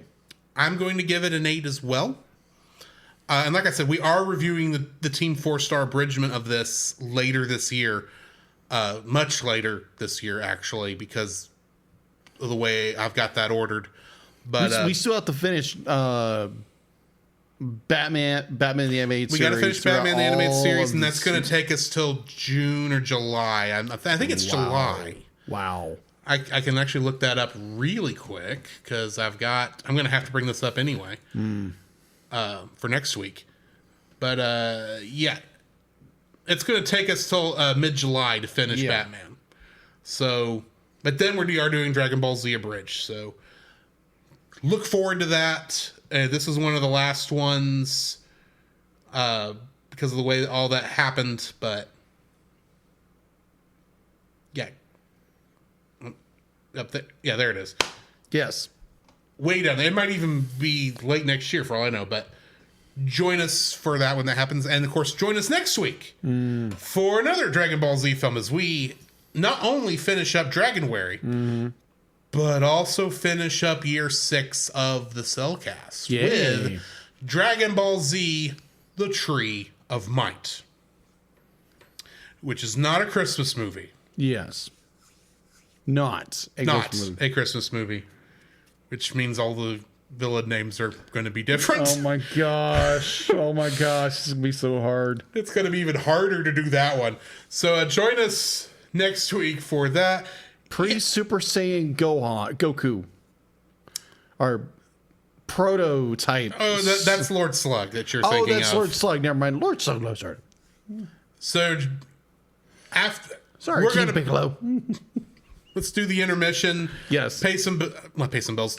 Support some peeps, and then we'll do review Master Roshi's favorite episode of Outlaw Star. This episode. This podcast is a proud member of Culture Box. Whether you enjoy geeky reviews, comedy, or original fiction, you can open up the Culture Box and find something excellent for your soul. Point your web browser to culturebox.media. This week, we suggest checking out The Rushmore Show. The Rushmore Show is the place for rating the ultimate top 4 in sports, video games, nostalgia, movies, and so much more. Each week, Andy and Kirk spark engaging discussions and friendly debates, making The Rushmore Show your compass in the realm of pop culture rankings. You can find more of them out there on their YouTube channel, The Rushmore Show, where it's all about your top 4 and nothing more. The Cellcast would also like to thank the following patrons. PaulJPowers.com, The Monster Island Film Vault, Thanks, Nate. Edwin Gonzalez, Thank and you. Artsy Stuff. Thank you. If you would like to have your name shouted out on the show, some special art from Jacob, and uncut episodes, you can donate to us at the $5 level on Patreon, or give us a call. We'll figure something out. Yeah, we'll work. Or for an additional $5, we still have one spot available for 2026 for patron picks, so that you can force us to watch something within reason and be on that episode if you so desire. So, yeah, get on that, people. We're waiting on you. The Cellcast would also brain fart. Go check out our Redbubble store for stickers and t-shirts. Also, check out all of Jacob's stuff for all his social medias and stuff. Just Google Like an Artist. That is Lycan artist, as in lycanthropy. Not like an artist drawing for the very first time. You know how like hard an artist. Yeah, you know how hard that is to do a parody of that? Shading shadows all the time. Okay. Oh my gosh. I'm not using that as a theme song. No. You can also join me on Tuesday nights on the same streaming channels that you find the podcast on Tuesday nights, where I'm streaming Final Fantasy XIV from the very beginning. About to get out of the first arc, though it may take a bit because I do need to do some class quests, but join me for that. We're having a good time as I'm apparently my character, according to Neko, is a serial killer. Oh gosh. Or looks like one. Oh. I don't think he is, but Neko thinks he is. I think he said it was because it was the blonde hair. Oh. And the bunny ears, making it kind of look like a hoodie. Oh, okay. I don't get it either. Me either. But, yeah, come join the adventures of Jack Hoppington as we attempt to save Eorzea from the evils of the Garlean Empire and the Primals, taking them out. So, yeah, go do that.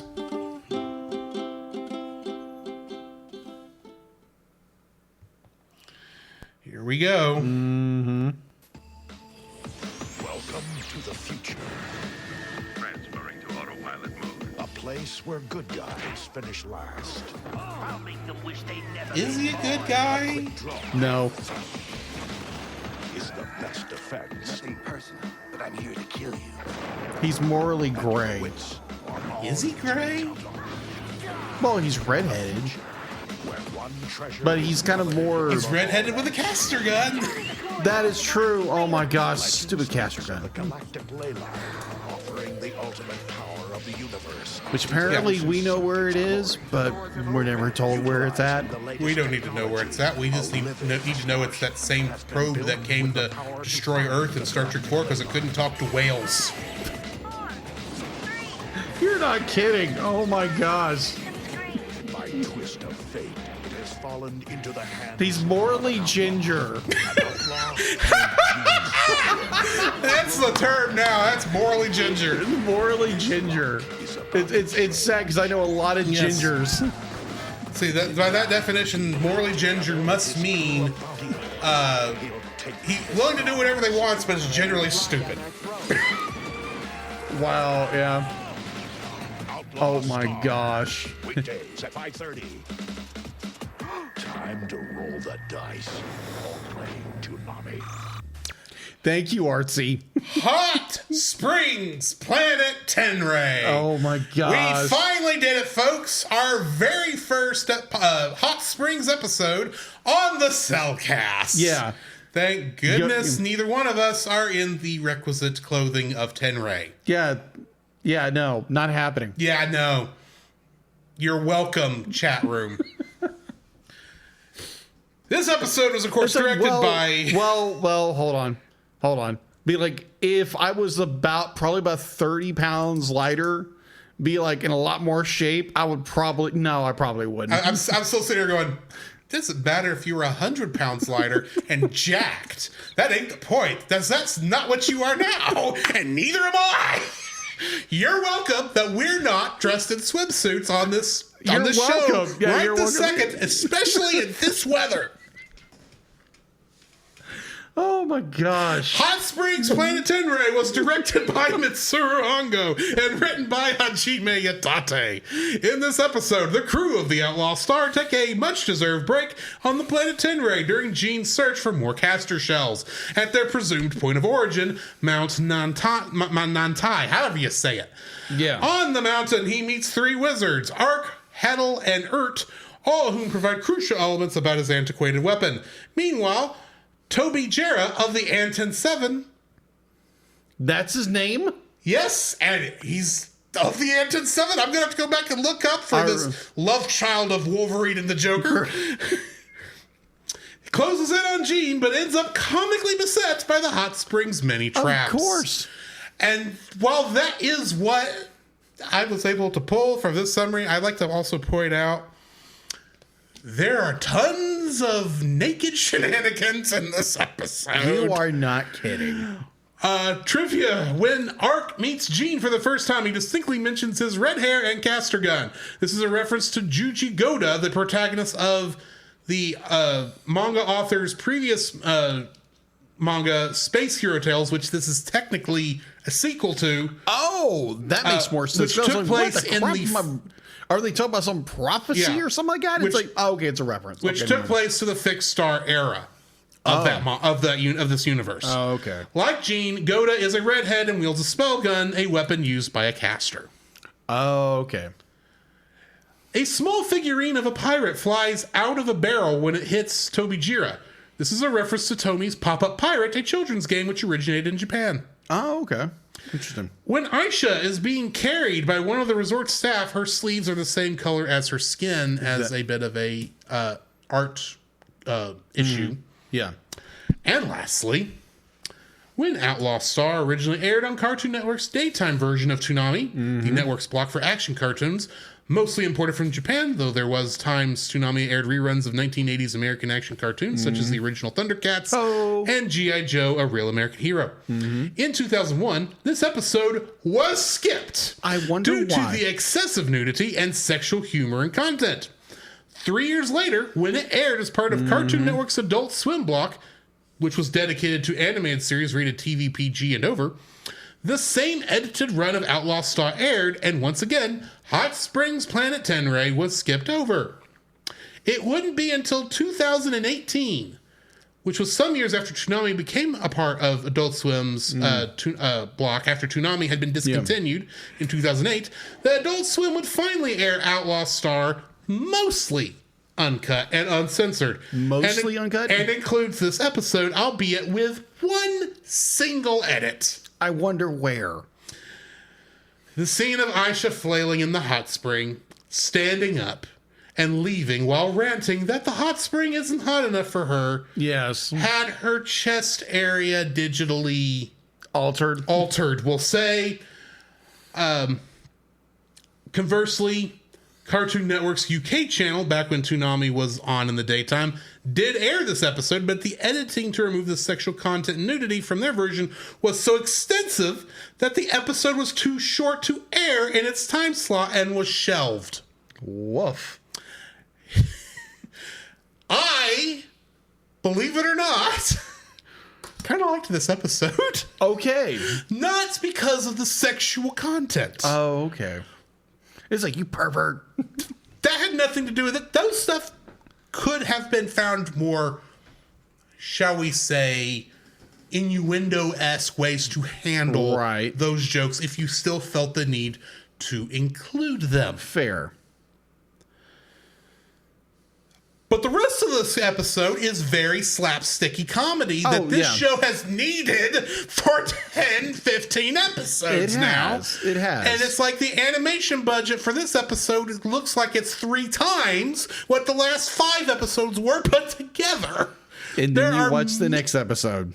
There are many scenes in this where the animation is on ones. Mm-hmm. Through all the slapsticky comedy stuff. Oh, yeah.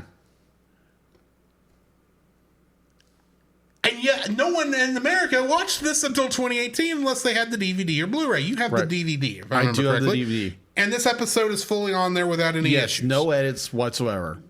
Okay. Not that I think. Because I do not remember this episode at all. It's not edited. Yeah, believe me, I'm like the one scene we're both thinking of with the digital. They had to edit for Toonami. They had to for Adult Swim. Yeah, had to get past standards and practices to keep it TV PG. Actually, it might have even been TVM at that point. This is not hot. This is not hot scene. Oh my word! I was like, I'm sitting there going, be like, wow, you're pushing on that one. I'm sitting there going, Aisha, how hot does it need to be for you to say it's hot enough in here? So let's go find another hot spring. And they did answer this question of mine, because apparently being in lava was hot enough for her for a guitar. Yeah. The irony of this being the Hot Springs episode. Yeah. This is the one that actually explains how the caster gun works. Yeah. And I'm like, finally, I have answers to this question. And I had to be skipped because of the way of all the other stuff in this episode. There was some funny bits, don't get me wrong. There was great slapstick. But at the same time, I can't suggest other people go watch this episode. That is true. So, yeah. I mean, like, it's a Hot Springs episode. I should not be surprised. It's a funny episode. Oh, yeah. I would be like... the comedic timing is at its peak in this episode. Oh, yeah. Agreed. It'd be like, it's an excellent episode. It'd be like, it's got, good sight gags. It's got... Gene get his upcomings a lot. But 5 seconds into this, I knew precisely why it was banned. Yeah. And that wasn't even the worst scene. No. I know this makes us sound like prudes, or me at least sound like prudes, like a prude.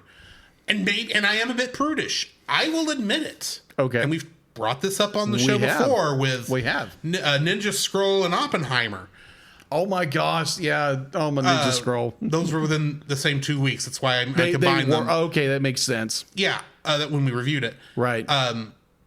And those are, until this episode, those were the raunchiest things we've actually reviewed on this show. Agreed. And yeah, I can't suggest y'all go watch this episode. I have to suggest if you find this show on Blu-ray or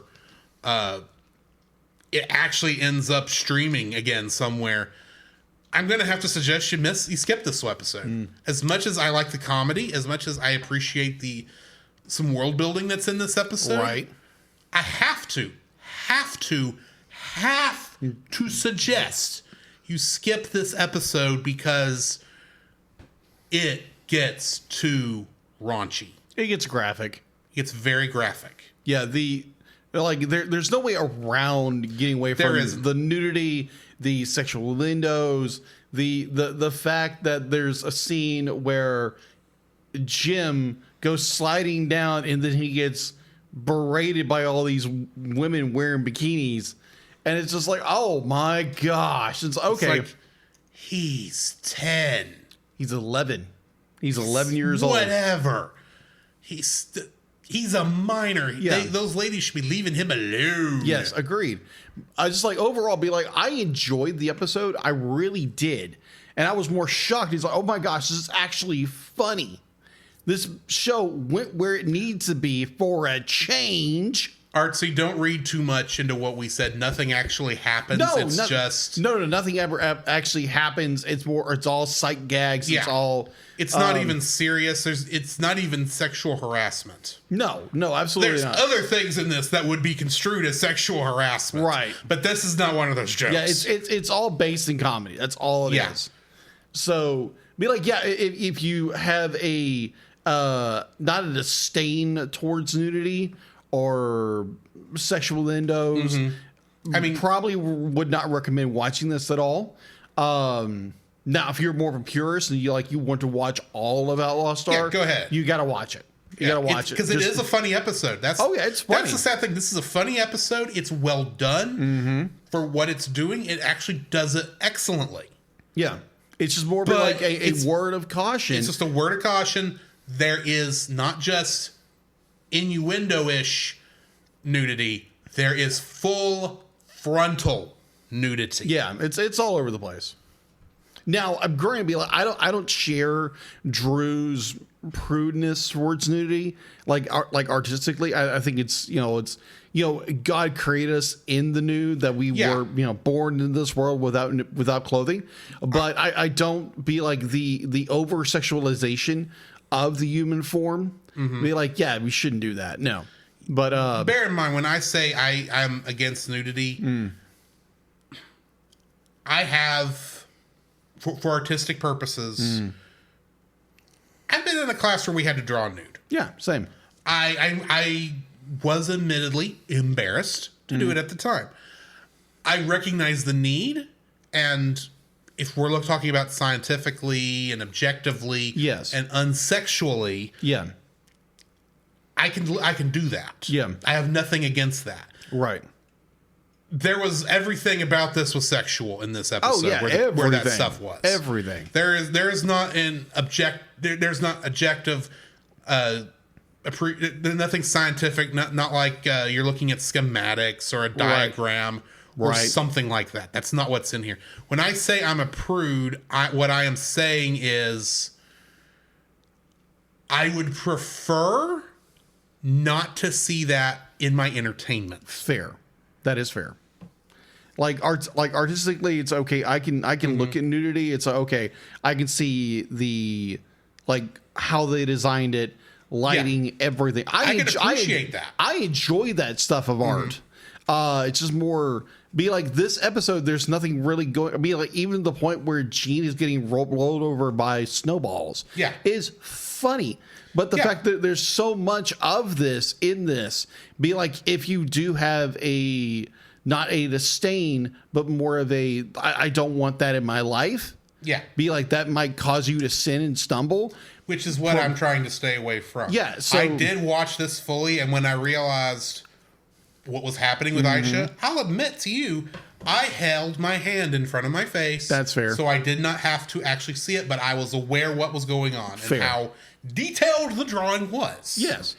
And if we're talking about for my own entertainment purposes, I'd prefer not to have that there. Fair. And I would like at least a little bit of warning. I had warning here. I knew what this episode was going into it. And they did at least wait, I believe, until halfway through the episode before they did that scene. At least. And there was plenty of times where it was like, oh, here are people who are obviously in skin-tight suits. We're not actually showing anything, but it's slowly getting... There are scenes where you can actually see there is objects underneath T-shirts. Right. And so when it does occur, it's not a surprise. Right. And I appreciate that it's not a surprise. Not like... and I'm sorry to keep bringing these two movies up, but with Ninja Scroll where it was just boom there in like the first 5 minutes of the movie. Right. Or in Oppenheimer where I'm halfway through the movie and all of a sudden, oh, look, was it Benedict Cumberbatch that was in that? No, it wasn't Cumberbatch. I can't think of who that was. Yeah. Either way, whomever it was. Yeah. him and his wife, or I don't remember if it was wife or girlfriend. Lover, anyway, in a hotel room just standing around buck naked. Yeah. I did not appreciate those two moments. And I even, I had to give warnings to people who are going to see Oppenheimer. Said, be aware, there is a scene where this happens. This, I knew it was coming. I knew about it from episode 1 of us reviewing this 6 months ago. Right. Or however long ago it was we started this. Right. September, I think. So I knew it was coming. I was kind of looking forward to it just to see, okay, how bad is this going to be? But at the same time, yeah, don't read too... I say I'm a prude because I prefer not to see it. Fair.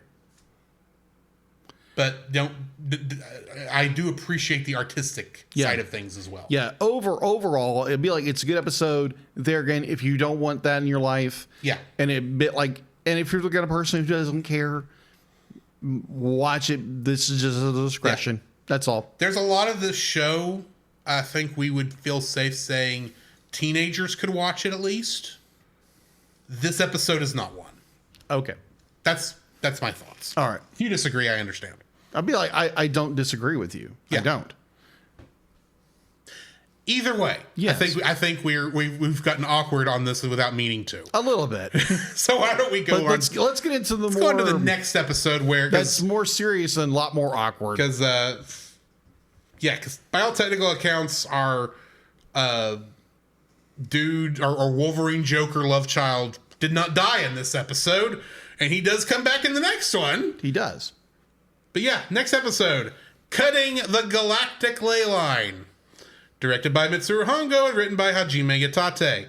In this episode, the Outlaw Star, the Shangri-La, the Orta Hohone, and Hanzako ship, the Geomancer, all vie to enter the Galactic Leyline to claim the treasure inside. However, what they discover within is not what they expected.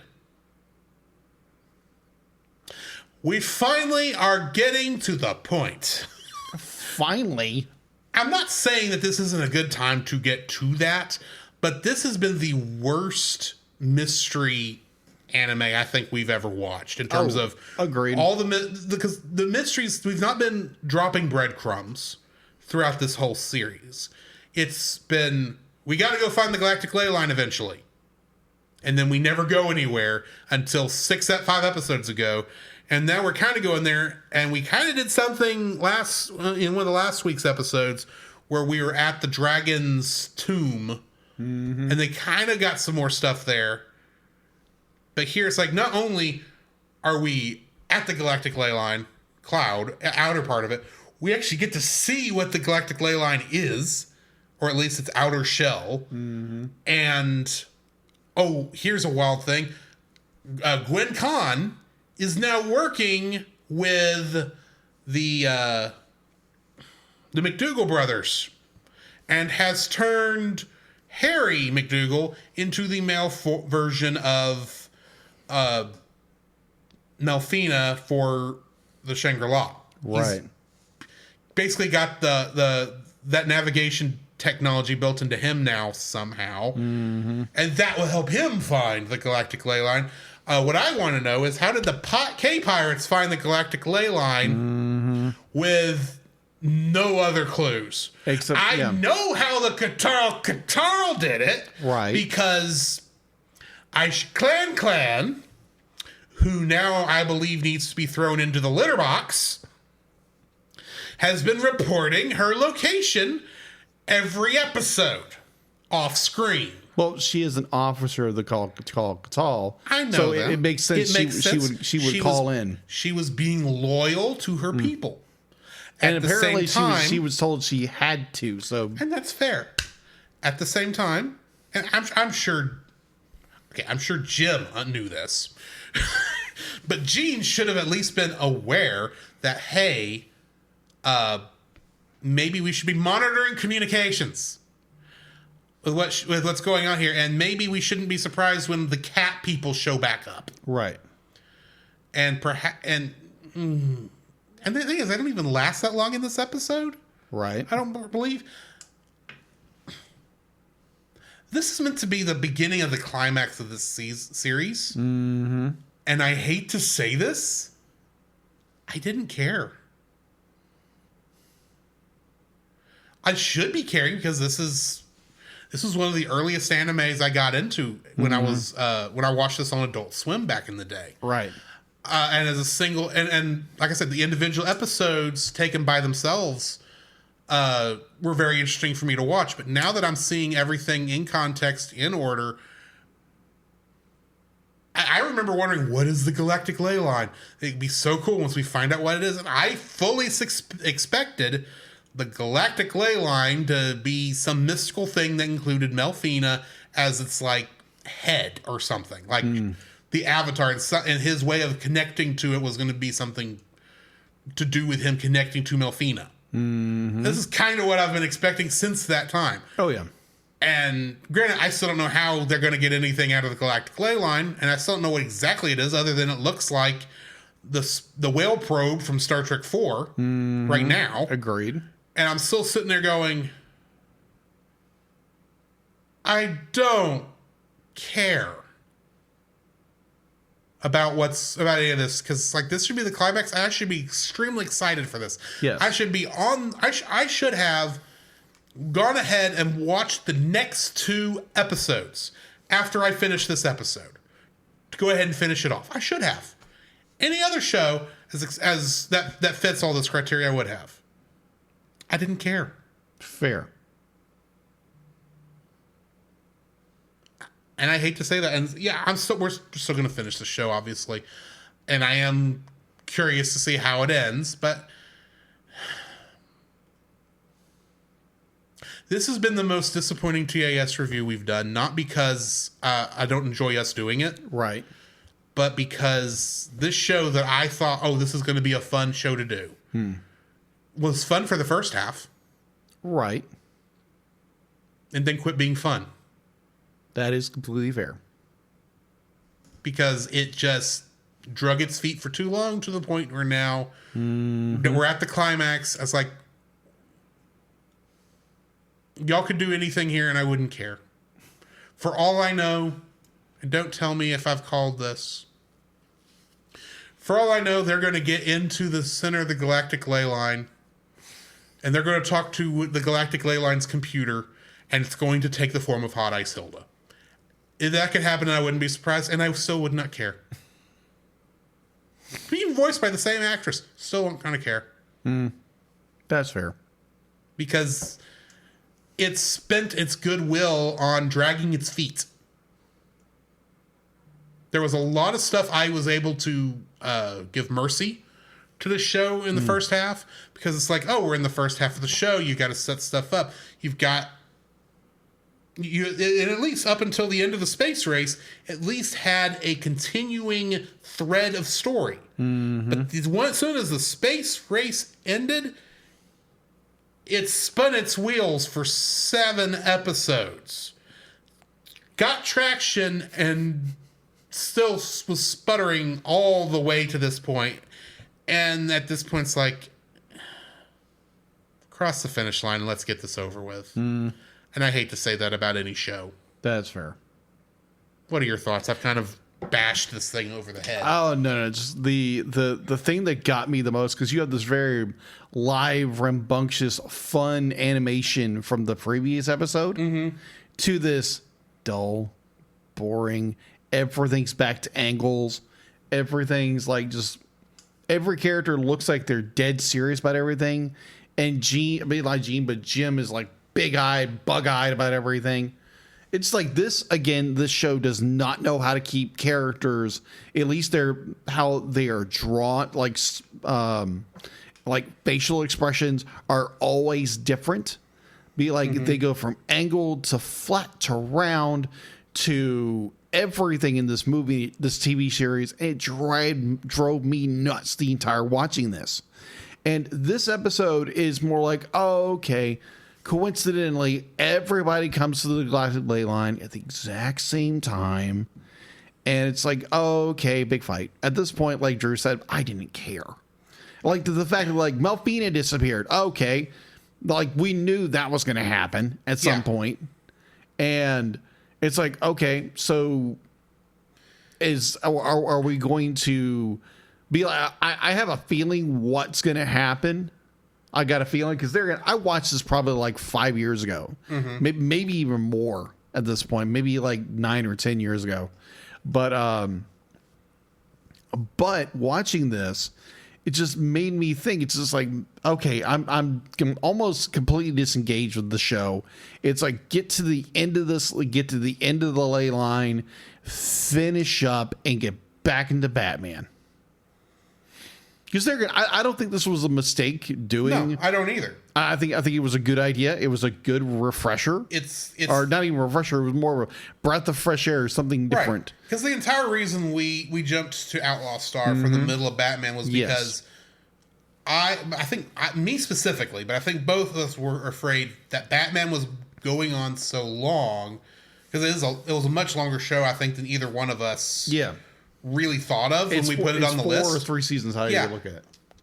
That we needed a break because, admittedly, some of those last couple episodes of Batman we reviewed were starting to feel samey. How were we supposed to know that the show we went to give us to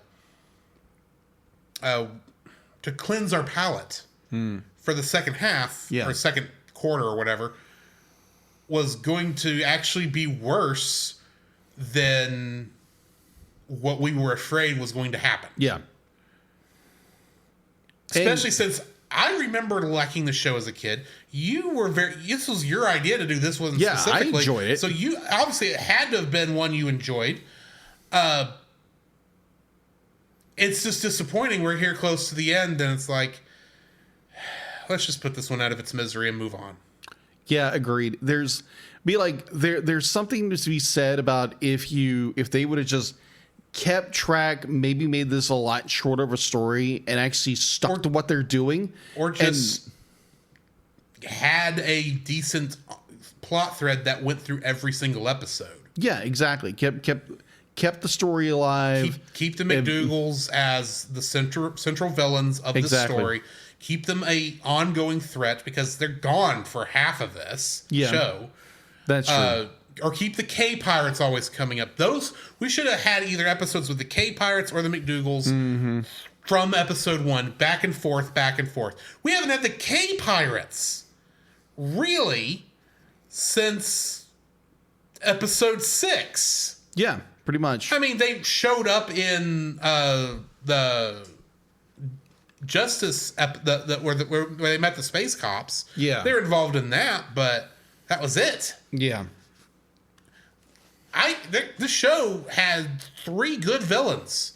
It could have been pulling from regularly, and it ignored all of them for most of the show. Right. To just go, here are the goofy misadventures of this crew. And the problem is, this was not a show that needed to be about goofy misadventures. Don't get me wrong. Stuff in this show I've enjoyed. Like the cactus episode, and as much as I can't suggest the hot springs episode because of the nudity, the jokes in that were fun. Do more jokes, for crying out loud, or do action. Pick a lane, go in it, and tell a good story. Yeah. If you're going to be a serialized story, tell a good one. Right. This told us it was a serialized story from the first 8 episodes, and then dropped it for filler, and then tried to pick it back up and just failed miserably. Yes. All I'm going to say is, and it's like, yeah, this could have been a far better show, and I'm looking forward to the end of it and see what actually happens. I don't remember it all because, again, I probably played in the background. Yeah. This and again, be like, I don't think this was a misfire on our part on watching this. I thought we had a good time with it. Yeah. And it's dragged its feet. The fact to be like, we had a hot spring episode at the almost at the end of the fourth quarter, to use football analogy. Which, if you're going to have a hot springs episode, that's a weird time to do it. Yes, agreed.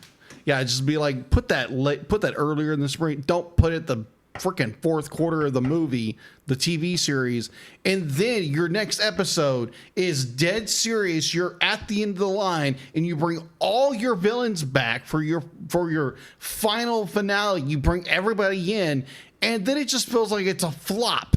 And that's where I was more frustrated with it. It's like, really?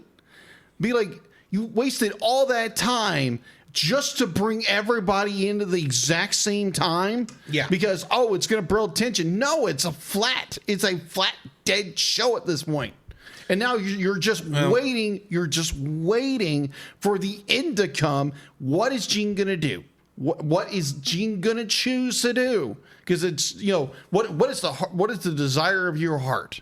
And by this point, we already know what the desire of Gene's heart is. At this point, so let's just get through this. We have 2 episodes left, because again, be like, this would have been more high tension if they would have put this a little more paced out and whatever. There's some bad. There's a lot of bad. It's a lot of bad pacing in this show.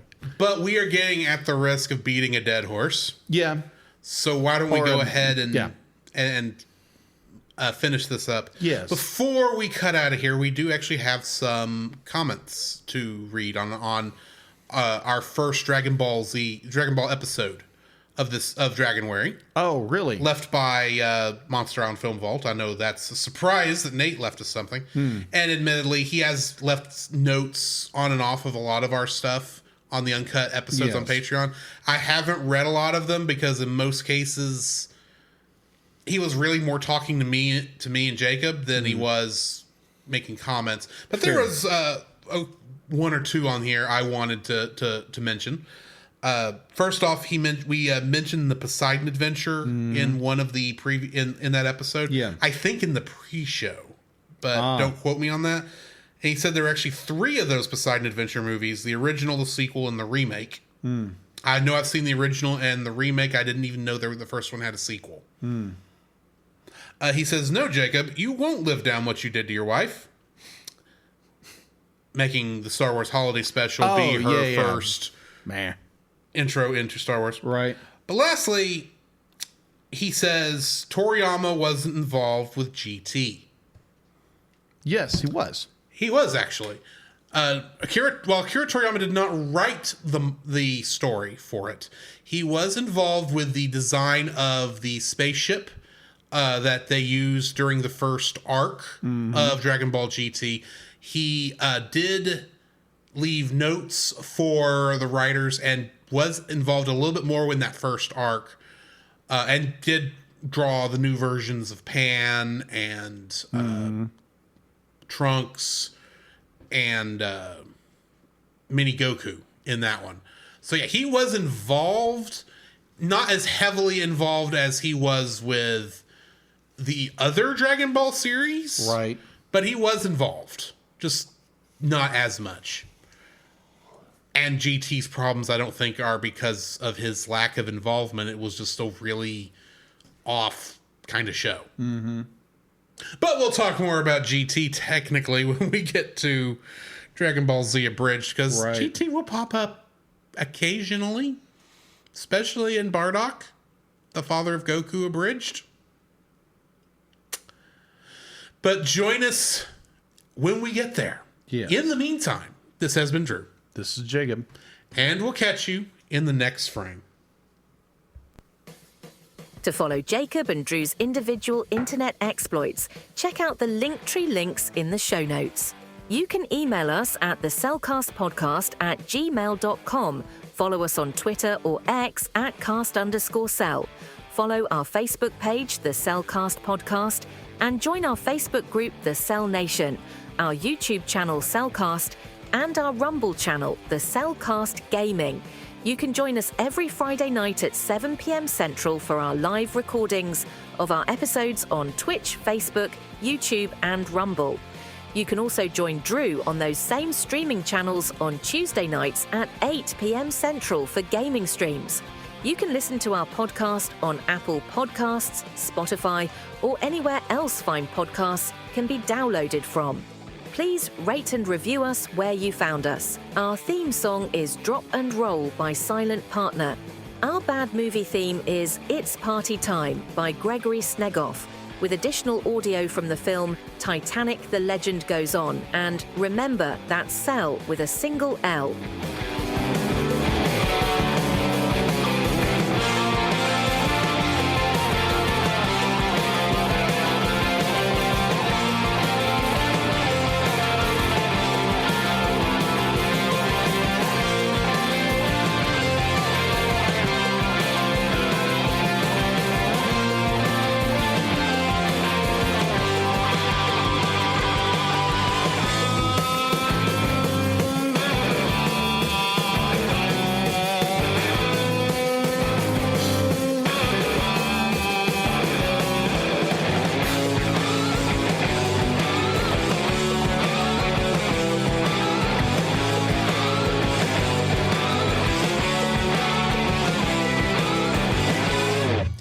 They're coaching and the brain, yes, coaching and the brain. Each is a genius, but one is insane. Their lair is girt by ice, their ambitions are not nice. They're coaching and the brain, brain, brain, brain, brain, brain, brain, brain, brain.